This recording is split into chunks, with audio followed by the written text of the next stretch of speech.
Assalamu alaikum, avec vous Madame Derkaoui Rokia. Dans cette nouvelle vidéo, on va voir la relation entre le langage PHP et la programmation impérative, et spécifiquement la programmation procédurale. Donc on continue toujours sur la discipline développement d'applications web et la programmation avec le langage PHP. Donc aujourd'hui, on va voir que le PHP utilise, c'est-à-dire dans son code source, il utilise les concepts de la programmation procédurale. Comment? On va le voir tout de suite. Donc premièrement, on va faire une introduction en définissant que veut dire la programmation impérative et quelles sont les différentes classes de la programmation impérative, entre autres la programmation procédurale. Puis on va voir les variables et les fonctions qui sont utilisées par la fonction ou bien par la programmation procédurale. Et puis la notion de récursivité et aussi la fonction de bien le concept de répétition qui est structuré avec l'utilisation de boucles. Donc avant de passer à la relation entre PHP et la programmation procédurale, on va voir à travers cette image que j'ai empruntée à la littérature 6, que bien la biographie 6, qu'il y a plusieurs classes dans les langages de programmation. Parce que vous voyez que dans le côté pratique, il y a plusieurs langages de programmation. Donc c'est sûr qu'on peut toujours les classifier selon bien sûr leurs différences et leurs similarités. Donc tous les programmes ou bien tous les langages de programmation peuvent être classifiés en deux grandes classes. Il y a les langages impératifs et les langages déclaratifs. Donc dans les langages impératifs, on trouve trois sous-classes. Il y a la programmation procédurale, comme le C, le Pascal, Ada. Il y a la programmation orientée objet comme le C++, le Java et autres. Il y a la programmation concurrente comme le Ada 95. Et dans les langages déclaratifs, il y a la programmation fonctionnelle comme le langage Lisp et Chim. Et il y a la programmation logique comme le langage de programmation Prolog. Ok?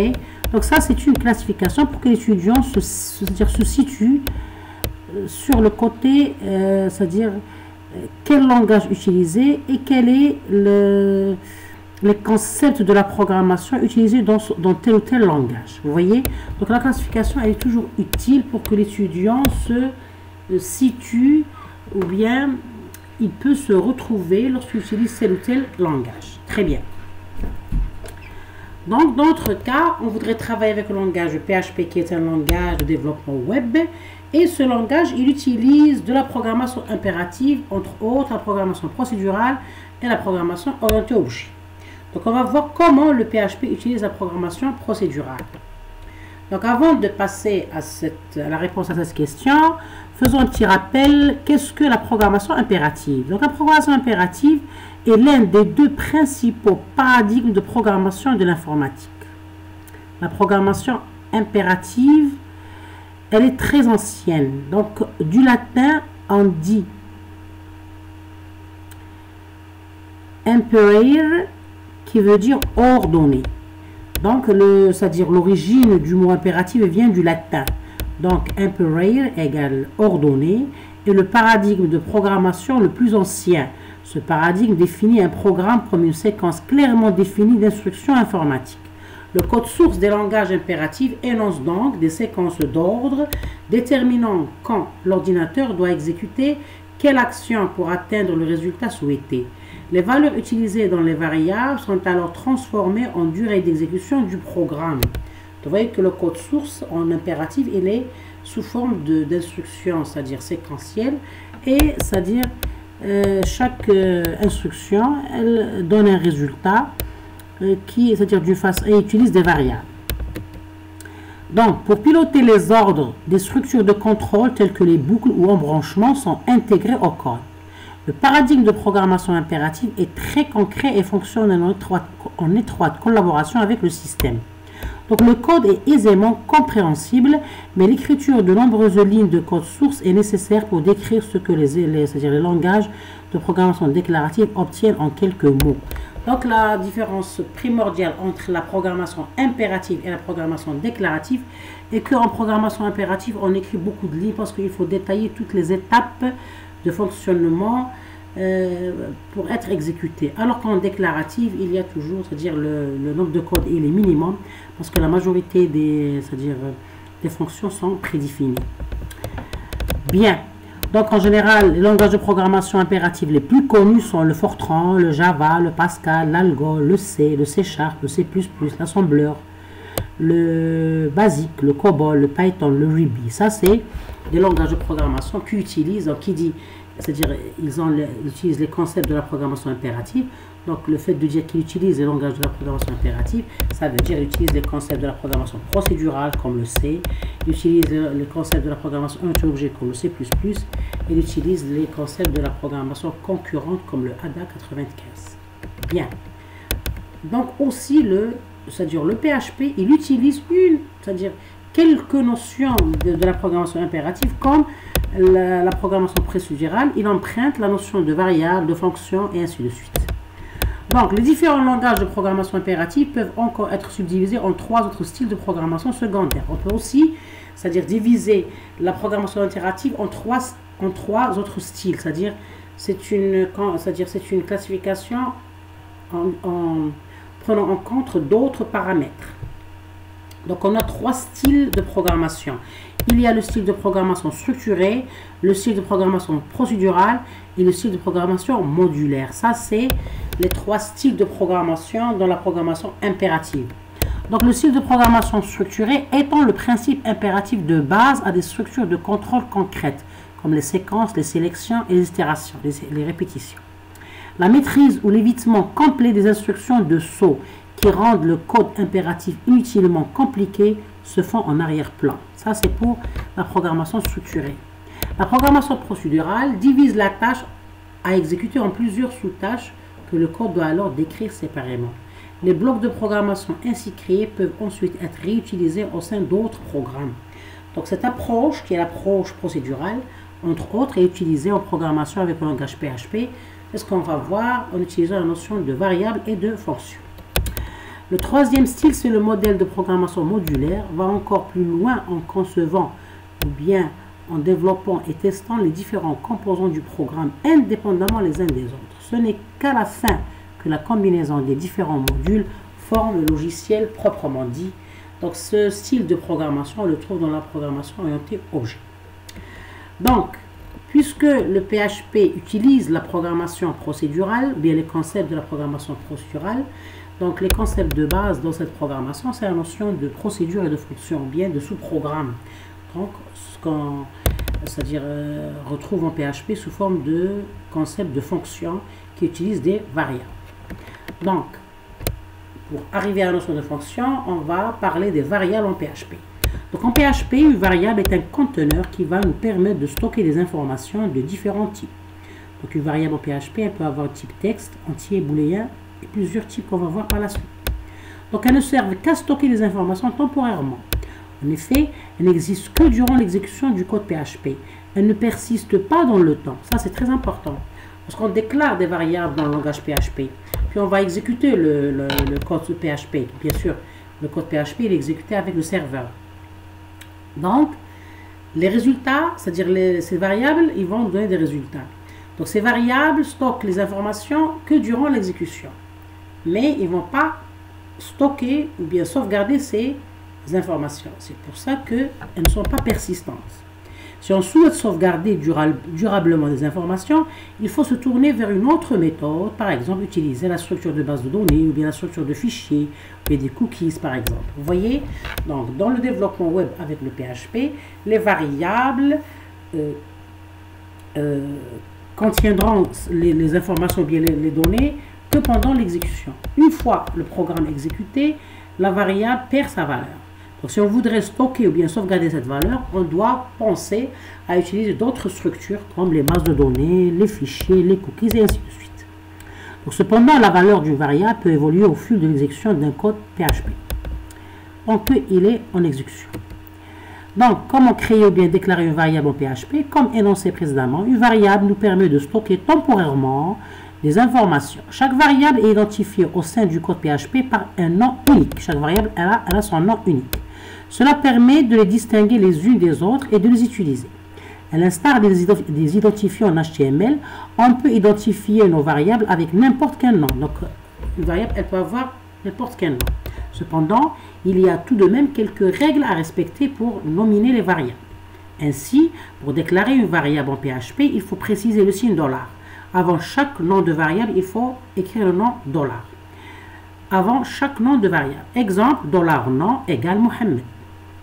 Donc, j'ai une variable de type string qui a comme valeur initiale Mohamed, la chaîne de caractères Mohamed. Donc, le nom ne doit pas contenir d'espace ni de caractère spécial comme le tiret moins ou bien le point d'exclamation ou bien le pourcentage, ainsi de suite. Hormis le tiret 8 qui est l'underscore, on peut l'utiliser dans la nomination des variables, c'est-à-dire dans le nom des variables. Donc, de plus, une variable peut seulement commencer par une lettre ou un underscore.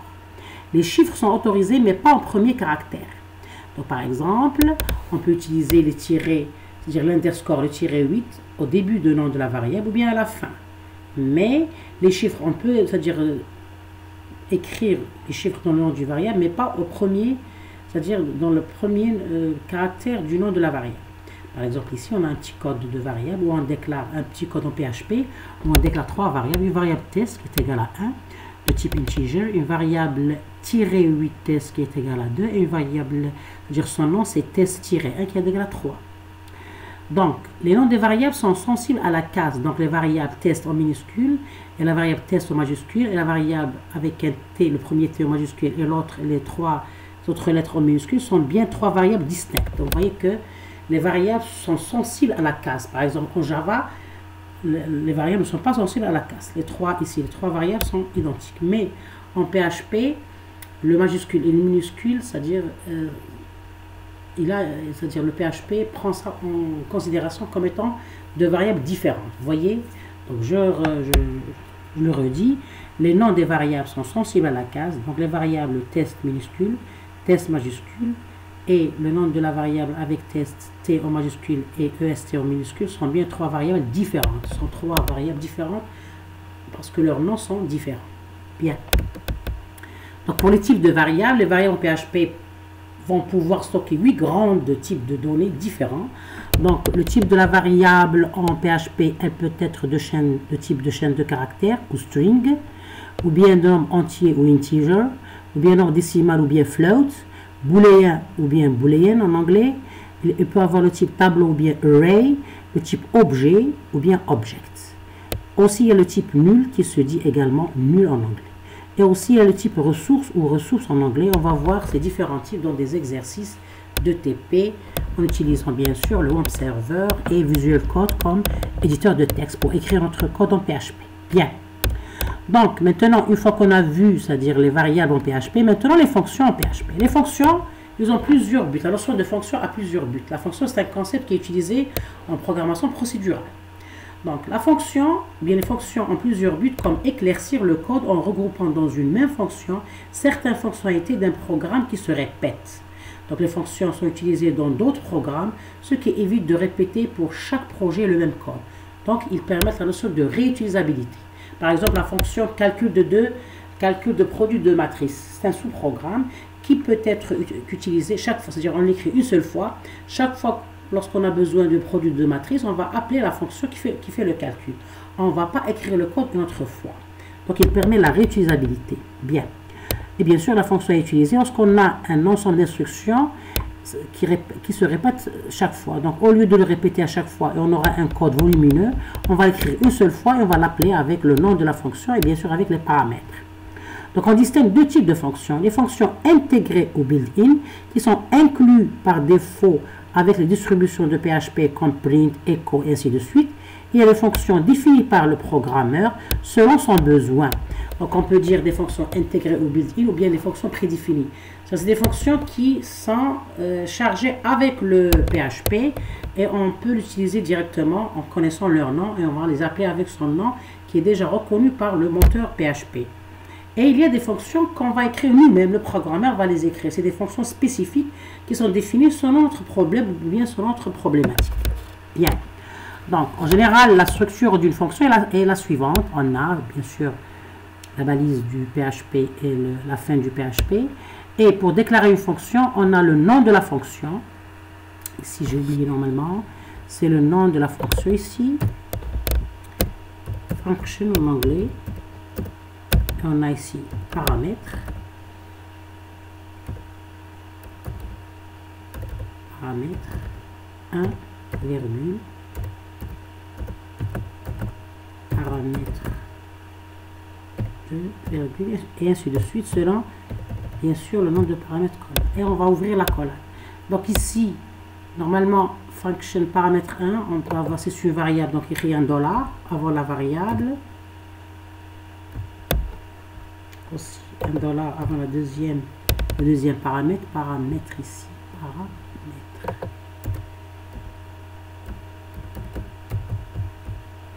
Paramètre 2, ainsi de suite. Donc, selon le nombre de paramètres qu'on veut déclarer.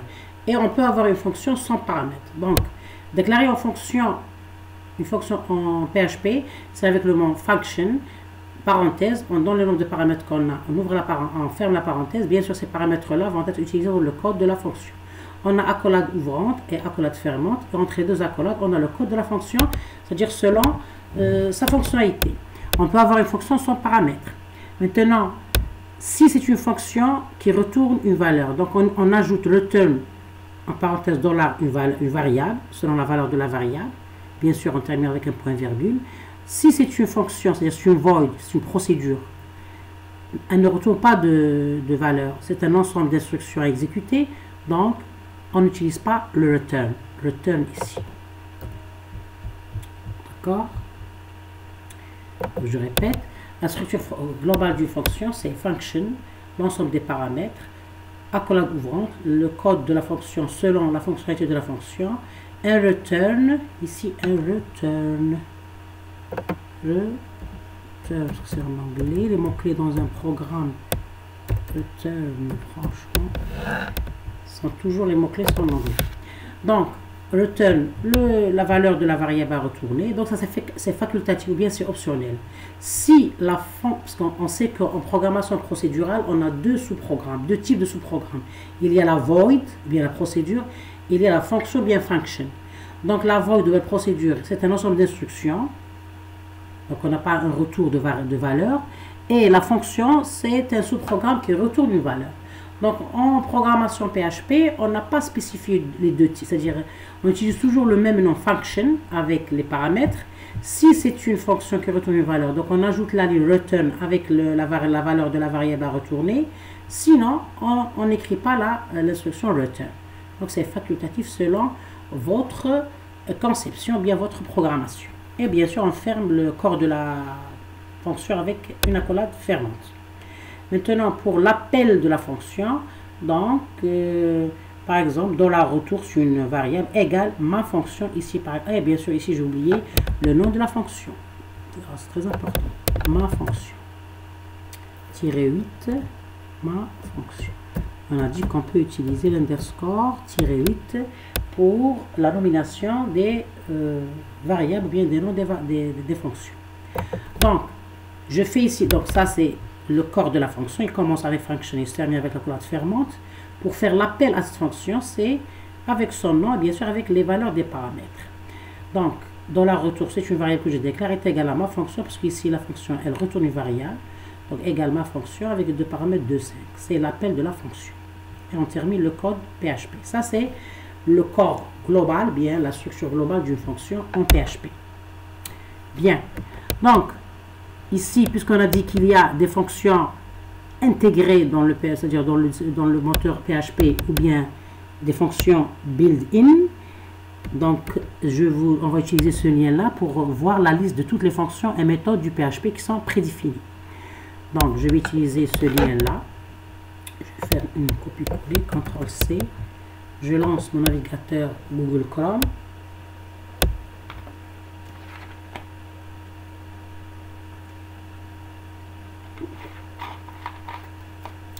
Je vais coller de ce lien pour me donner le site qui contient la liste de toutes les fonctions prédéfinies ou bien built-in dans le langage PHP. Donc, il est en train de chercher la liste.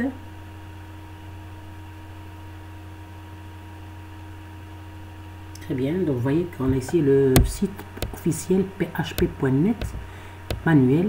Et nous donne ici la liste des fonctions et des méthodes prédéfinies. Par exemple, vous voyez qu'il y a par ordre alphabétique. On peut vraiment voir par ordre alphabétique. Par exemple, on a l'habitude de voir la fonction echo qui fait l'affichage. Donc, vous voyez ici qu'on a le echo. Donc, echo qui affiche une chaîne de caractères. Vous voyez la fonction echo. D'accord? Donc, c'est par ordre alphabétique. Vous voyez qu'il y a beaucoup de fonctions. Donc, par exemple, ABS, la valeur absolue, ACOS, arcosinus, ACOS, H, arcosinus, hyperbolique. Vous voyez, il y a plusieurs fonctions qui sont prédéfinies. Donc, pour que le programmeur, bien l'étudiant programmeur les utilise, il faut qu'il sache le nom de la fonction. Parce que s'il va, c'est-à-dire écrire le nom d'une façon incorrecte, le PHP, le moteur PHP ne va pas reconnaître cette fonction. Donc, elle n'est pas exécutée. Il faut savoir le nom de la fonction, qu'est-ce qu'elle fait, bien sûr. Et bien sûr, la syntaxe d'appel. Il faut savoir comment la syntaxe d'appel. Vous voyez, on a le nom de la fonction, sa description, donc on vous donne la syntaxe d'appel, lit la clé courante et la liste des paramètres dans la fonction. Vous voyez, cette fonction ne contient aucun paramètre, la valeur de retour, la clé courante, etc. Par exemple, on va voir notre fonction ABS, par exemple. Clique sur la valeur absolue. Donc, vous voyez qu'il vous donne ici l'ABS. Donc, elle utilise, cette fonction utilise donc PHP 4, 5, PHP 7 et 8. Vous voyez, il vous donne la version du langage PHP qui utilise cette fonction. Parce que c'est vrai, selon les versions, il y a des fonctions qui sont nouvelles, donc qui ne sont pas contenues dans des versions antérieures. Donc, c'est ABS à la valeur absolue. Elle est reconnue par la version 4, 5, 7 et 8. La description, comment écrire bien la syntaxe de la fonction pour que l'exécution soit correcte. Donc, le nom de la fonction ABS, parenthèse, int ou bien float, $num, $int, float. Donc, retourne la valeur absolue du nombre num. Vous voyez, très bien. Donc, il faut retourner, c'est-à-dire, l'étudiant doit apprendre la syntaxe d'écriture. Il doit premièrement savoir qu'est-ce qu'elle fait, cette fonction. Deuxièmement, comment écrire cette fonction prédéfinie. Très bien. Les listes des paramètres, donc on a un seul paramètre qui est num, c'est la valeur numérique à traiter, c'est la valeur pour laquelle on voudrait donner sa valeur absolue. Et il vous donne ici la valeur de retour. La valeur absolue du nombre num. Si le nombre est un nombre décimal, alors le type de retour est aussi un nombre décimal. Sinon, c'est un entier, et ainsi de suite. Donc, il vous donne c'est-à-dire comment dirais-je, les valeurs de retour de la fonction. C'est une fonction qui a un retour. Et il vous donne même un exemple ici pour que vous appreniez à programmer avec ABS. Vous voyez, c'est-à-dire l'importance d'utilisation de ces manuels qui se trouvent dans des sites officiels du langage PHP. Très bien. Donc, je termine mon exposé. On était à la structure des fonctions. Donc, on a vu la liste des fonctions built-in qui sont intégrées dans le langage. Maintenant, il y a les fonctions définies par le programmeur. C'est des fonctions, c'est-à-dire spécifiques, c'est-à-dire qu'on écrit selon notre besoin. Ici, il y a une erreur d'orthographe. Je corrige. Selon notre besoin.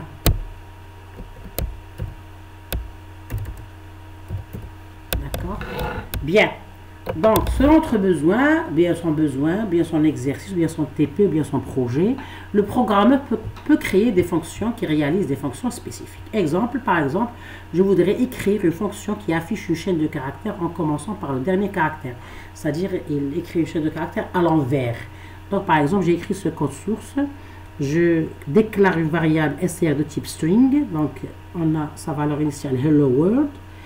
Maintenant, je vais définir une fonction que j'appelle reverse i, qui a comme paramètre str, la valeur s, la variable str. Donc, j'utilise une boucle for i de 1 jusqu'à i inférieur égal à str length. J'utilise une fonction prédéfinie qui est la longueur de la chaîne str. Et je fais l'incrémentation i++. Echo, je vais faire un affichage de substr. Substr, c'est-à-dire la partie de la chaîne de caractères. Donc, substr et strlen, ce sont des fonctions prédéfinies qui se retrouvent dans par exemple, si on voudrait le voir, strlen, on va voir le strlen. Donc, le S, on va aller à S. Donc, strlen.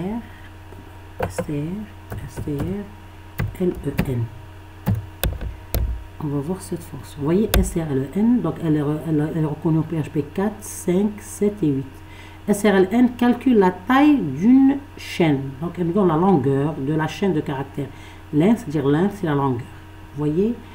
Maintenant, la deuxième fonction que j'ai utilisée, c'est substr. On va voir qu'est-ce qu'elle donne, bien qu'est-ce qu'elle fait cette fonction.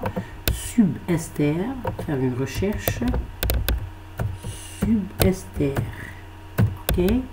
Donc, qu'est-ce qu'elle fait le substr? Donc, elle retourne un segment de la chaîne. Donc, retourne le segment de chaîne de string défini par offset et length. Bien. Donc, il nous donne même ici un paramètre, etc. Un exemple, ainsi de suite. Donc, si length est fourni et positif, la chaîne retournée contiendra au plus length caractère en commençant à partir du caractère offset en fonction de la taille de la. Très bien. Donc, on va voir. Donc, ça, c'est une fonction que j'ai prédéfinie, ce que j'ai écrit, c'est le programme il a écrit spécifiquement. Donc, vous voyez, c'est une. Et puis, je fais ici l'appel à la fonction reverse avec la variable str. Donc, on va exécuter ce programme pour voir qu'il va nous inverser la chaîne de caractères hello world. Donc, au lieu qu'il commence l'affichage de H, il va le commencer avec le point d'exclamation. On va voir. Il va se terminer avec H. On va voir. Donc, premièrement, je lance mon Visual Studio Code. C'est l'éditeur de texte qui me permet d'écrire mon programme. Donc, je l'ai déjà écrit. Vous voyez ici. Donc, j'ai HTML body. Puis, ce code HTML contient du PHP. Donc, la balise du PHP. On a str. Je déclare une variable en PHP. C'est $str qui est égal à hello world. Je fais un reverse. Donc, j'ai ajouté le HTML pour vous montrer qu'un programme PHP, il peut contenir du PHP et du HTML et du CSS et du JavaScript, ainsi de suite. Donc, j'ai déclaré le body du HTML, c'est tout. Et dans le body, on a le corps du programme PHP. Donc, ici, j'ai déclaré une variable $str, donc hello world, que j'ai initialisé à hello world, et j'ai fait appel à la fonction reverse qui est déclarée par la suite, fonction reverse, qui a comme caractère $str. On a if str différent de supérieur à 0, alors on fait un appel, c'est-à-dire on va afficher echo substr str 01, le premier caractère. Donc, avec bien sûr, on va faire la répétition en utilisant la c'est-à-dire la récursivité, ce qu'on va voir par la suite. C'est-à-dire la fonction reverse, elle fait appel à elle-même. Ici, reverse r substr. Donc, on va faire l'exécution de ce programme PHP. Pour exécuter le programme PHP, on a besoin du WAMP server. Dans mon cas, parce que j'utilise le Windows, on a besoin du serveur local, localhost, qui se trouve dans la plateforme WAMP server. Dans mon cas, c'est le WAMP server ou bien l'exemple. Dans ma machine, j'ai le WAMP server. Donc, je vais le lancer. Je vais lancer le WAMP server ici. D'accord. Donc, vous voyez qu'il va démarrer les services du WAMP server. Donc, vous voyez qu'il va la couleur rouge. Il a trois phases c'est-à-dire pour charger le WAMP server. Premièrement, la couleur rouge, puis elle va passer vers l'orange et puis vers le vert. Lorsqu'on a la couleur vert, ça veut dire du logo WAMP. Ça veut dire que notre WAMP server, ou bien, c'est-à-dire il fonctionne normalement. D'accord. Donc, il est en train toujours de charger le WAMP server. Donc, vous voyez que c'est un 64 bits, parce que ma machine, elle est 64 bits. Il prend du temps à charger tous ses composants. Pourquoi il prend beaucoup de temps? Parce qu'on a dit que le WAMP server contient trois grands composants. Le moteur PHP pour exécuter le code PHP, le localhost, le serveur web local, et aussi le MySQL, qui est le système de gestion de base de données. Entre autres, il y a MariaDB et autres composants. C'est pour ça qu'il prend du temps à charger le WAMP server. Donc, vous voyez qu'il est passé vers la couleur orange, d'accord? Donc, il n'a pas encore terminé le chargement. Maintenant, on a la couleur verte, donc prêt à être utilisé. Vous voyez qu'il y a MariaDB, MySQL, Apache, qui est le serveur web. Bien, donc puisque j'ai mon serveur web, je vais cliquer à gauche pour pouvoir accéder à localhost, qui est c'est-à-dire la page d'accueil de mon serveur web Apache. Donc, c'est le localhost. Donc, il va me charger la page d'accueil de mon serveur local qu'on appelle localhost. Donc, il prend un moment pour la charger. Très bien. Dans le cas de XAMPP, c'est toujours un serveur web, mais local, mais il a une autre, c'est-à-dire sa page d'accueil, elle est différente, parce que le XAMPP, c'est un serveur web multiplateforme qui est supporté par les 3 systèmes d'exploitation, le Linux, le Windows et le Macintosh. Pour le WAMP server, il est supporté par le Windows, le système d'exploitation Windows. Vous voyez que si j'ai ma page d'accueil de WAMP server, on a la page, le MySQL, le MariaDB et le PHP avec la version antérieure à la version récente. Donc je vais aller directement vers mon... Vous voyez, c'est mon répertoire où j'ai, c'est-à-dire sauvegarder tous mes programmes PHP. Donc mon programme s'appelle, comment il s'appelle? Récursivité. Donc je vais lancer cet exercice. Donc vous voyez, on avait Hello World, il a fait l'inversion et il a commencé par le dernier caractère, le point d'exclamation, puis le D, le L, etc. Vous voyez ici. Si on voudrait afficher, c'est-à-dire on va faire un écho avant l'inversion, $str, pour voir qu'il y a la chaîne de caractères avant l'inversion et la chaîne de caractères après inversion. Donc un CTRL S, je sauvegarde et puis je vais faire une actualisation. Ici, c'est sûr, dans le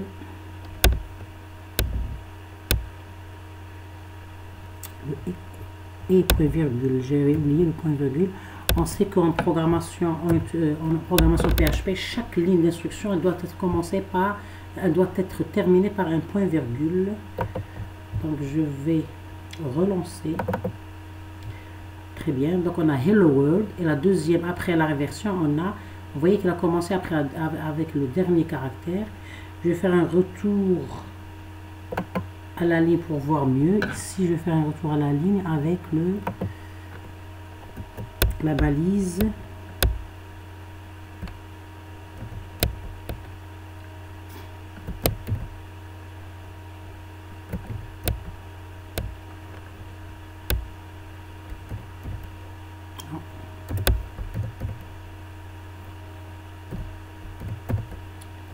BR, je vais faire ici.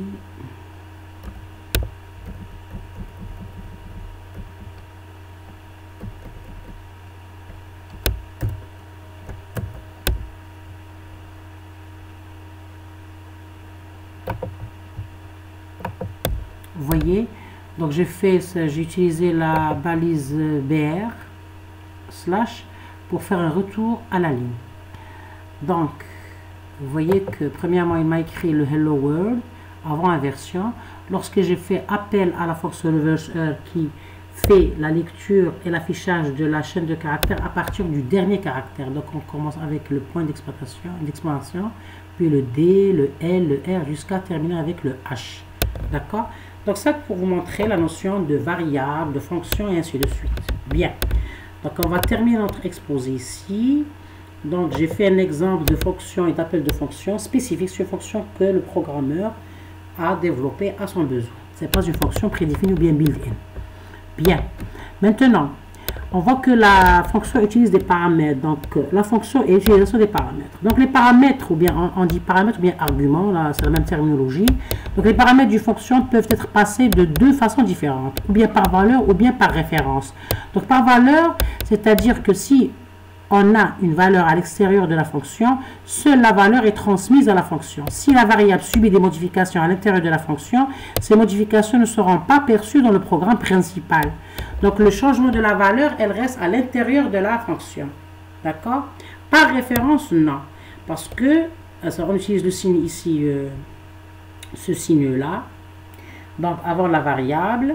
Donc, dans ce cas, c'est-à-dire le transfert avec référence, l'adresse mémoire de la variable dont le programme est passé à la fonction et toute modification de cette variable dans la fonction aura des répercussions à l'extérieur du programme principal. Parce qu'on a le programme principal et la fonction, c'est un sous-programme qui est appelé par le programme principal. Donc, lorsqu'on fait un transfert des paramètres avec valeur, la variable, elle va changer de valeur à l'intérieur de la fonction, mais ce changement-là, il n'est pas considéré à l'extérieur, c'est dans le programme principal, lorsqu'on sort de la fonction. Alors que par référence, non, parce qu'on va faire passer à la fonction l'adresse de la variable. Donc, s'il y a un changement dans la valeur de la variable, ce changement, il est maintenu dans le programme principal une fois qu'on va sortir de la fonction. Donc, ici, j'ai pris comme exemple, j'ai prédéfini deux fonctions. J'ai un exemple ici, par exemple, j'ai déclaré deux variables, var1 et var2. La variable 1 a comme variable 5. La variable 2, elle a comme valeur 9. On va faire une permutation. On voudrait donner à la variable 2 la valeur 5 et à la variable 1 la valeur 9. Faire une permutation. Donc, on sait que lorsqu'on fait une permutation, on doit utiliser une variable intermédiaire qui va sauvegarder une des valeurs en attendant d'affecter la première valeur à la première variable. Donc, vous voyez qu'ici, j'ai déclaré les deux variables avec leur valeur initiale 5 et 9. Bien. Maintenant, je vais afficher les deux variables avant la permutation. Maintenant, je vais faire l'appel je vais déclarer une fonction que j'ai appelée échange 1. Vous voyez ici que les paramètres sont des paramètres transmis par valeur. Pourquoi je n'ai pas le signe, ce signe-là, je ne sais pas comment il s'appelle, ce signe-là. D'accord? Bien. Donc, c'est-à-dire il se transfère par valeur, non pas avec adresse. Donc, vous voyez ici qu'il y a un changement. Je vais affecter à une variable temporaire que j'ai appelée TMP la valeur de la première variable. Puis, je vais affecter la première variable avec la valeur de la deuxième variable. Puis, je vais donner la variable qui est contenue dans la variable temporaire TMP à la deuxième variable. Donc, vraiment, j'ai une permutation. Donc, normalement, lorsque je vais appeler la fonction échange 1 avec la variable var1 et var2, normalement, la valeur 5 va être obtenue dans la var2 et la valeur 9 dans la variable 1. Donc, on va faire l'exécution et on va voir avec un transfert avec valeur. Donc, on a dit qu'avec valeur, donc ici, il y a un changement de variable dans l'intérieur de la fonction. Il y a un changement des valeurs de la variable 1 et 2. Mais lorsqu'on va faire un affichage, donc en sortant de la fonction, on va voir que les variables vont avoir les mêmes valeurs. Il n'y a pas de changement. Ça, c'est parce qu'on a un transfert avec valeur. Donc, on va lancer le visuel du code. Donc, j'ai écrit ici mes deux variables. Vous voyez ici que j'ai, deux variables, var1 et var2. var1 qui a la valeur 5 et var2 qui a la valeur 9. Je vais faire un affichage avant d'appeler les fonctions. Puis je vais faire un affichage après avoir appelé la première fonction que j'ai appelée échange 1. Donc j'ai fait l'appel de échange 1 qui est une fonction qui fait la permutation entre les deux valeurs des variables. Je vais l'appel avec valeur. Donc je voyais qu'il n'y a pas le symbole ici qui montre qu'on a un transfert par adresse. Et puis j'ai fait l'appel, j'ai déclaré notre fonction échange 2 où j'ai fait l'appel avec l'adresse. Vous voyez ici, adresse $A, adresse $B. Pour la première fonction échangée, on a $A et $B. Donc ça, c'est l'appel, c'est-à-dire les paramètres sont transmis avec valeur. Et ici, les paramètres sont transmis avec adresse. Donc on va voir qu'avec valeur, il n'y a pas de permutation parce que les variables changent leur valeur dans le corps de la fonction. Une fois qu'on va sortir, ils vont garder les mêmes valeurs. Et ici, les variables vont changer leur valeur dans la fonction et ils vont les sauvegarder après avoir appelé le change 2 parce que le transfert il est par adresse. On a ici le symbole adresse. D'accord? Donc je vais faire un CTRL S. Je vais lancer mon localhost ici. Je vais charger le programme que j'appelle ici. Comment il appelait mon programme? Variable function.php. Donc variable function.php. Il est là mon programme. Je le lance. Donc, vous voyez, avant la permutation des valeurs des variables. Donc, on a var1 égale à 5, var2 égale à 9. Après qu'on a fait l'appel de la fonction de permutation des valeurs des variables avec valeur. Donc, on n'a pas de permutation. On a obtenu 5 et 9, la même valeur. Après l'appel de la fonction de permutation des valeurs des variables avec référence, il y a permutation. Donc, var1, elle a obtenu la valeur 9 et var2, elle a obtenu la valeur 5. Après avoir fait l'appel avec la variable échange 2, où on a transmis les paramètres avec référence. Vous voyez la différence entre l'appel par valeur et l'appel par référence. Donc je reviens à mon cours. Très bien. Donc vous voyez ici que c'est très important de savoir la différence entre le transfert des valeurs ou bien des paramètres par valeur et par référence. Et bien sûr, comme programmeur, c'est selon votre besoin. Lorsque vous avez un TP, si vous allez voir que vous avez besoin de la valeur de la variable qu'à l'intérieur de la fonction, vaut mieux faire la déclaration par valeur. Mais si vous avez besoin de ce changement de valeur de la variable en dehors de la fonction, vaut mieux faire les paramètres par adresse ou bien par référence en utilisant bien sûr le symbole ici. Le symbole ici, je ne sais pas comment il s'appelle, le symbole. Bien. Maintenant, très bien, on a vu les fonctions et utilisant des paramètres. Maintenant, ça c'est quelques références bibliographiques que j'ai utilisées pour préparer ce cours. Donc l'essentiel dans ce TP ou bien ce cours TP, ce cours ou bien cette présentation que vous aurez besoin pour préparer votre TP pour la programmation PHP, c'est surtout pour vous dire que le PHP utilise les concepts de la programmation procédurale qui fait partie de la programmation impérative. Et bien sûr, comment on utilise les notions de la programmation procédurale en utilisant le concept de sous-programme en déclarant des fonctions, d'accord, qui ont des paramètres. Donc, on a deux types de fonctions, fonction avec retour de valeur et fonction sans retour de valeur. Et bien sûr, l'appel de la fonction, c'est ce qui utilise des arguments, bien des paramètres. Elle peut faire l'appel avec des paramètres avec valeur, par valeur, ou bien les paramètres par référence, ou bien par adresse. Donc, pour la prochaine vidéo, on va voir le langage PHP et la programmation orientée objet. Comment le langage PHP utilise les concepts de la programmation orientée objet. Donc, vous voyez la richesse du programme, bien du langage PHP. Il utilise les concepts de la programmation orientée objet, il utilise les concepts de la programmation orientée objet, le concept de la programmation procédurale. Aussi, on va voir qu'il utilise la notion de la programmation logique, si on peut dire, en utilisant le MySQL, et ainsi de suite. Donc, je vous remercie pour votre suivi et à la prochaine, c'est-à-dire vidéo sur le PHP et la programmation orientée objet. On va voir comment créer des classes et des objets en utilisant le langage PHP. Merci, à la prochaine vidéo. Bon, avant de terminer, j'avais préparé un troisième exercice ici, la moyenne. Aussi ça, c'est pour vous montrer la déclaration des variables. Donc, ça c'est une partie du code PHP. J'ai déclaré une variable note de type array, parce qu'on a vu que parmi les types des valeurs, il y a le type array, bien type tableau. J'ai déclaré un tableau avec le mot-clé array et j'ai initialisé le tableau à combien 5 valeurs, 8, 12, 14, 18. Je vais utiliser la variable $sum qui utilise la fonction prédéfinie ou bien built-in qui s'appelle ArraySum. Elle fait la somme des éléments du tableau note. Puis, je vais utiliser la variable average ou bien moyenne, average en anglais, est égale à $sum divisé par countNote. Donc, c'est somme, c'est-à-dire la somme des notes. J'ai utilisé ArraySum, j'ai sommé les valeurs du tableau par la fonction prédéfinie ArraySum, puis la division avec un slash de la fonction prédéfinie count qui va me donner le nombre des éléments du tableau pour trouver la moyenne. Donc, et comme moyenne égale $average. Donc, je vais faire un CTRL S et je vais exécuter ce petit programme. Je vais le charger. Donc, il s'appelle moyenne. Oui, ce programme moyenne, il est là. Vous voyez, donc il me donne la moyenne qui est égale à 12. Il a sommé les éléments du tableau, il a divisé par le nombre des éléments du tableau, d'accord? Ça, c'est pour vous montrer, c'est-à-dire la notion de déclarer des variables de types différents et d'utiliser même des fonctions prédéfinies ou bien built-in qui sont reconnues par le moteur PHP. D'accord? Donc, je vous remercie pour votre suivi et à la prochaine vidéo.